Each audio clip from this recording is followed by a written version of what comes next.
السلام عليكم ورحمة الله وبركاته. اللهم صل وسلم وبارك عليك يا حبيبي يا رسول الله. جمعة مباركة عليكم أحبابي، ونبدأ يوم جديد مع فطار على قد الإيد. فطار يوم الجمعة لما نكون كلنا متجمعين فيه، لأن أيام الدراسة مش كل يوم نفطر مع بعض. معانا الأستاذ بصل الأخضر، الحزمة ب8 جنيه، اللي كان بجنيه وبنص جنيه. الحزمة صغنطوطة دي ب8 جنيه، مكانش ليها أي لازمة بس لازم نجيبها طبعا. هو ده تغسله ونضفه واشيل الزيادات اللي فيه وانضف الجرجير. لازم الفطار يكون فيه الوان كتير وخضار، حاجه تفتح النفس مع الولاد. وكده كنت حضرت بقيه الخضار اللي هشتغل بيه بقيه الفطار. هقشر بطاطس احمرها، بطاطس محامير. وهنا كنت بدأت اليوم بدري وقلت احضر الفطار لحد ما ينزلوا يصلوا الجمعة ويرجعوا اكون بدأت اخلص. يوم الجمعة بنبدأ الفطار بدري عشان بيكون وراهم دروس، اللي وراه درس ثانوية عامة. دعواتكم لينا ينزلوا بدري ويشوفوا اللي وراهم. وخلاص كده خلصت، ابدأ احمرها واشوف اللي بعده. معايا خيار والفلفل والقوطة. هقطع خيار، وكنت خلاص خلصت البصل والجرجير. هقطع برضو طبق خيار واعمل طبق جبنة بالقوطة.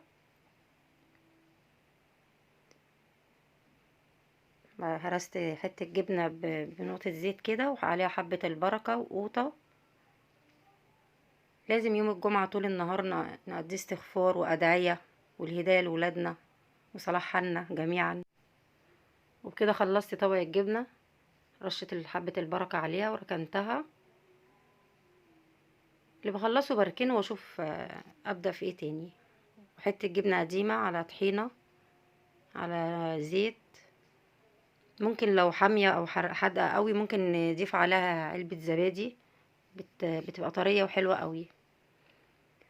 وكده البطاطس خلصت. هو فطار يوم الجمعة لازم يكون اشكال والوان كده. وبكده خلصنا البطاطس ورشيت عليها رشة دقة كده. وطلعت كيس عجينة طعمية من اللي كنا عاملينه الفيديو اللي فات. اللي متفرجش على الفيديو فايته كتير. تفكتها من بدري وبدأت اقليها. حطيت على العجينة رشة ملح بسيطة لان ما حطيتلهاش اي توابل او اي حاجة في العجينة خالص. وطبق فيه شوية سمسم بكزبرة بس. وكان امبارح جالي سؤال، لو ما لقيتش كرات احط ايه على عجينة الطعمية يديها اللون ده.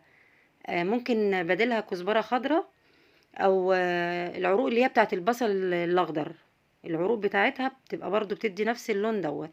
لاني امبارح واحده بعتت لي بتسالني السؤال ده. وكده الطعميه خلاص كده خلصت. بدات اطلعها. وبرضو كيس الفول كان فك معايا. حطيت نقطه زيت كده. ممكن نعمله بالزبده بالسمنه باي حاجه. واعصر ليمونه في طبق.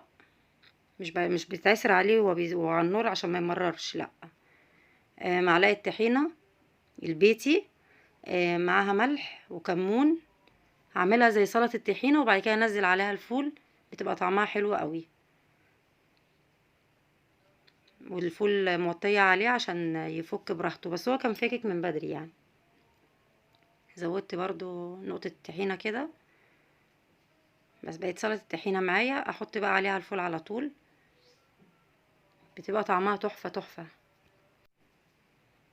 بس الفول كان كده خلص معايا. وكل اللي خلصه اركنه. ابدأ اقلي البيض. حطيت مكعب زبدة. اقلي 4 بيضات. عدد البيض بقى حسب كل أسرة براحتكم. وحطيت رشة ملح. خلاص كده دي اخر يعتبر تقليبة. وبدأت احضر صينية الفطار. رصيت الطعمية والبيض والفول والجبنة القديمة، عسل. طلعت بتنجان من التلاجة اللي كنا مخلينه مع بعض. جبنة بقوطة. البصل الجرجير.